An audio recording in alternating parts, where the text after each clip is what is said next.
अब हम इसे चला के चेक करने वाले हैं। तो हम इसे लगा के चेक करते हैं।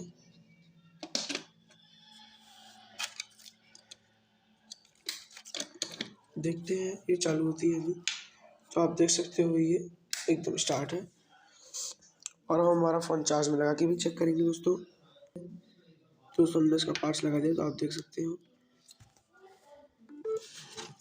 तो दोस्तों आप देखिए ये चार्ज हो रहा है।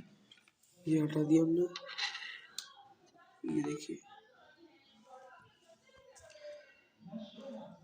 कितनी स्टाइलिश रीड है, आप देख सकते हो।